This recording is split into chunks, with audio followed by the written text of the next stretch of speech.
আপনাদের একটা মজার ঘটনা শেয়ার করি। এই যে দেখতেছেন আমার ছোট বউ, হ্যাঁ আগে আমগরে রংপুরে আলুর ডালকে বকা দিত। হ্যাঁ মানে ব্যাঙ্গাইতো আর কি, কারণ যে গাইবান্ধা, রংপুর, উত্তরবঙ্গের যারা আছে তারা কিন্তু যে আলুর ডাল খায়, যেটা নিয়ে অনেক ট্রোল করতো। তো আমাদের সংসারে আসার পর ও নিজেও খাইছে, খাইয়ে ওর কাছে এত ভালো লাগছে, এখন ও নিজেই করে যে আলুর ডাল রান্না করো। এই জন্য আজকে আলুর ডাল রান্না হচ্ছে, এই যে মাছ ভাজি দিয়ে। সরি, আমি আপনাকে অনেক চেতাইতাম। হ্যাঁ আপনাকে না, শুধু আপনাদের সবাইকে সবাইকে। চেতাইতাম। দুঃখিত, সরি। আচ্ছা এখন তো তুমি আলুর ডাল খাইছো, কেমন লাগে তোমার কাছে? এই যে মাছ দিয়ে আজকে আলুর ডাল রান্না করবো। মা রাতে খাইছিলাম না, ওটা আরো বেশি ভালো লাগছিল।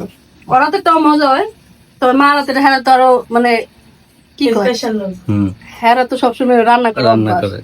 মা রাতে আর তো এটা বেশি কিন্তু ভালো। তোমার বগুড়ার বিখ্যাত। বগুড়ায় কিন্তু কেউ মারা গেলে ওই 3 দিনা 40 করে ওরা এই আলু ঘাটি দিয়ে করে, কিন্তু না, ওটা অনেক আরো মজা বেশি লাগে। মজা। আমি যেই চেতাইতাম, কিন্তু আসলে খাওয়ার পর নিজেই ফ্যান হয়ে গেছি। এইটাই। না, আমার ফ্যামিলি আমার একটা আলুর ডাল।